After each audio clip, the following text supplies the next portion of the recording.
Hello viewers, and welcome back to the channel with this series of videos around this GSX 750 ES reconstruction. Thanks for watching. Hope you're finding it interesting.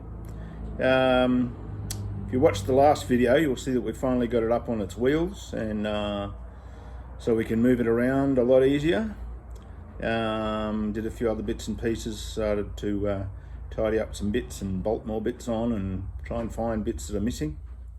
In this video, I think we'll probably move on to the electrics and try and get some life into this thing, so that we can check that all the electrical connections are working up to a point, I guess, until we start the engine, and yeah, get some lights going, that sort of thing. So making good progress, and so let's see how we go with the electrical issues that we may come across.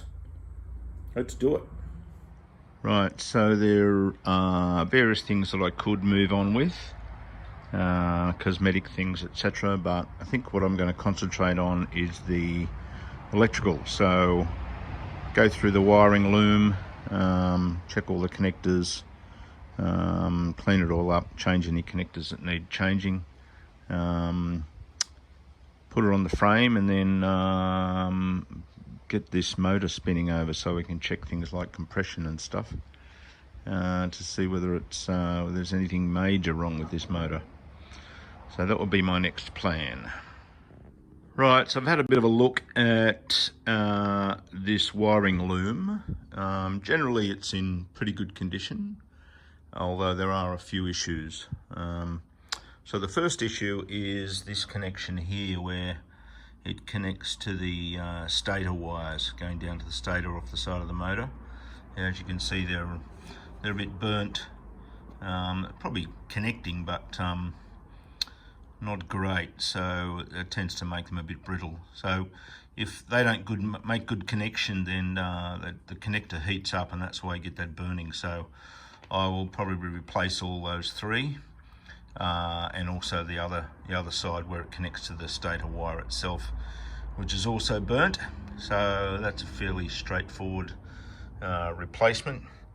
The next thing is that where this connector here is the connection for the regulator rectifier, which is this thing here. So sometime in the past, obviously the corresponding connection on the other side has been lost, or maybe this is an aftermarket or off another bike. So instead of having that correct connector there, they had just plugged these wires in and then put some silicone around it, which probably worked, but it's not ideal. So what I've done is I've got a new 6-point connector there, which I'll replace that. I mean, there's only 5, but you can only get 5 from where I bought this from.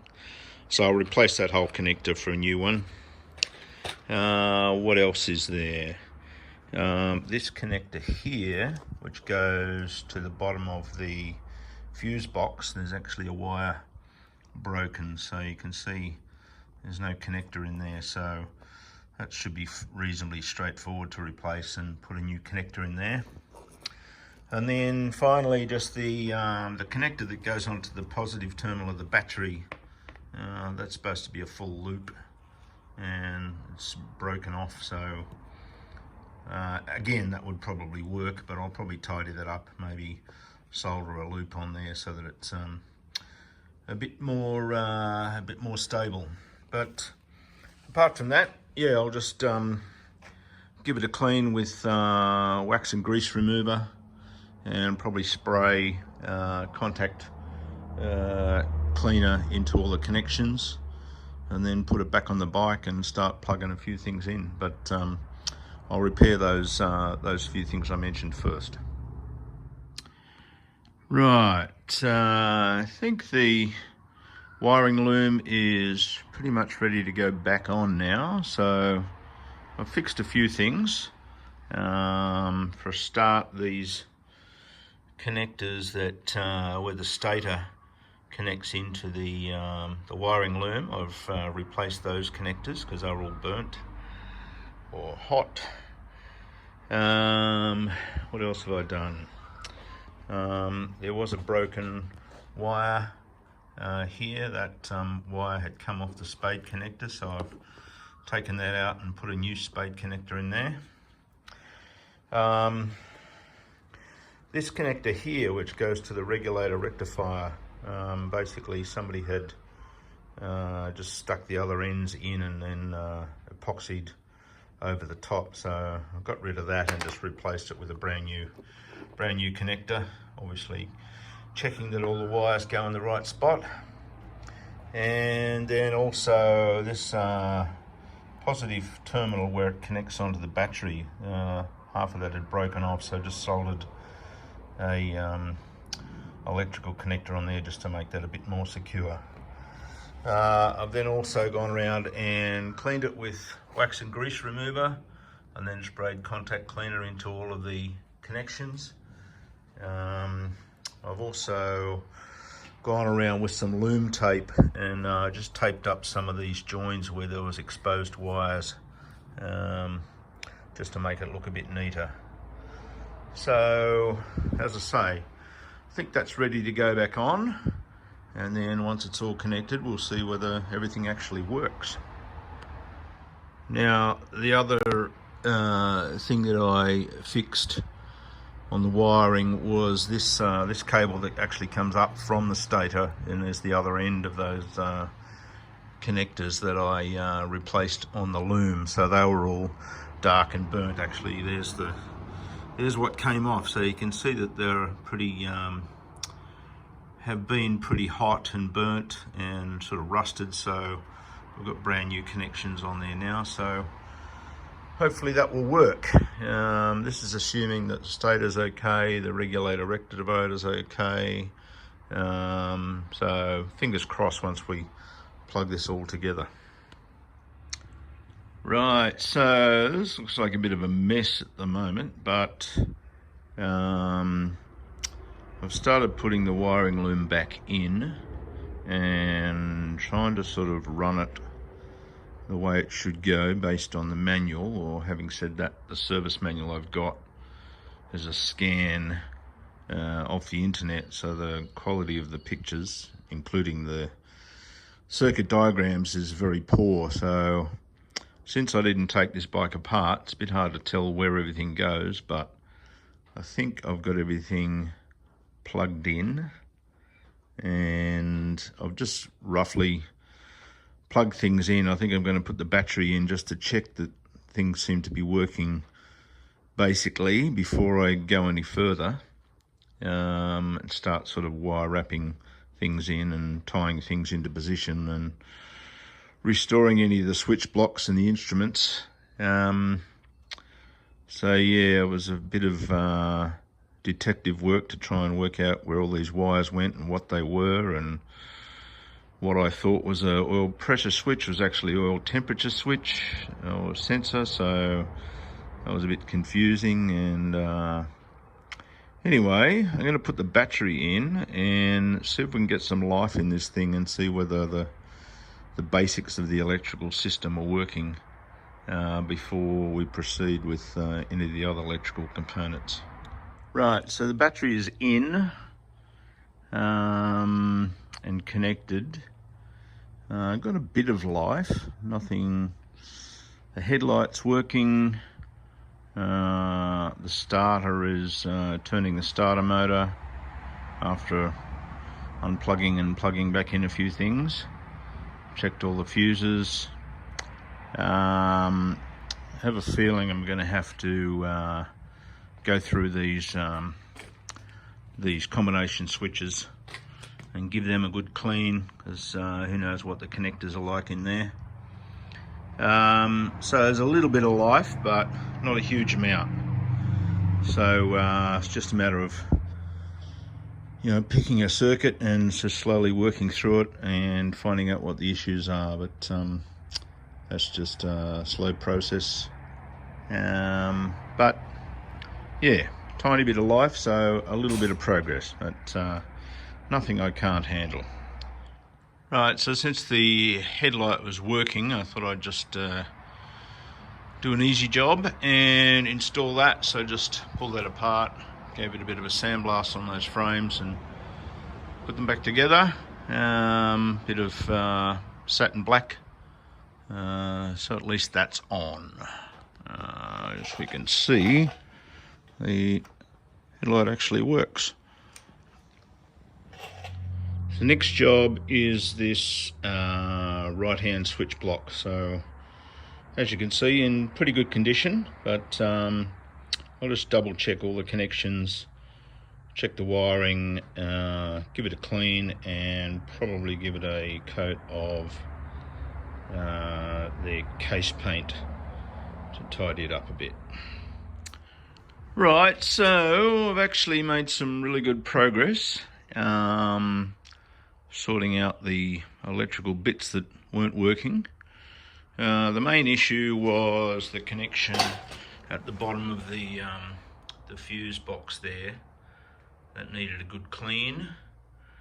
The other issue was that the blinker unit was faulty. Luckily I had a spare one laying around.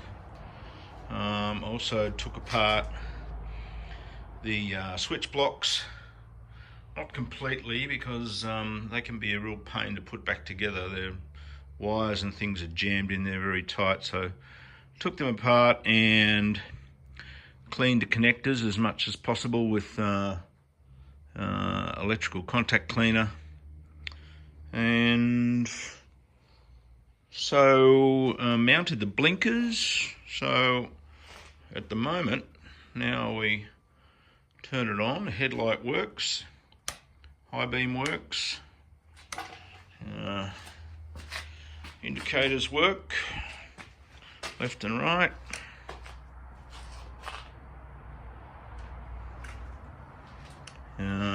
Even the horns work. The tail light works. If I short the wires for the brake light switch, which I haven't actually installed yet, the brake light comes on. And of course the engine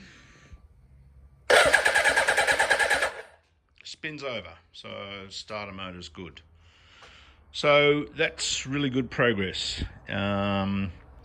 Was a bit difficult because as I said, the wiring diagrams in the manual that I had downloaded were very sort of blurred, so it was a bit hard to see what was going on and what colours were whatever, and a few interesting connections, but yeah, that's very good progress. So electrical system is pretty good, so I'll start tidying up and tying some of these wiring looms to the frame and putting them in their final positions. But yeah, good stuff. Now, some of you may have noticed in the last scene that I had the instruments up and running with lights, etc. The actual instruments themselves are in pretty good condition. All the lights seem to work, although I've ordered a couple of new bulbs because there's a couple that look like they're about to expire. The back plastic is in good condition. The only issue is that this is obviously fallen over at some stage, because it basically mounts on this mounting bracket with these three rubber prongs here, and they go on these little posts. So there's one, that one's snapped off, and then this one is supposed to be on that little corner of plastic there, coming out about there. So yeah, so what I'm going to do is try and replicate this little post with another two, with some screws and maybe some metal tube or something, and then glue them in place and replace that little bit of plastic with I don't know, something I have laying around the garage, and so that it's all mounted properly and hanging off the three mounts rather than just the one. So let's see how we can do with that.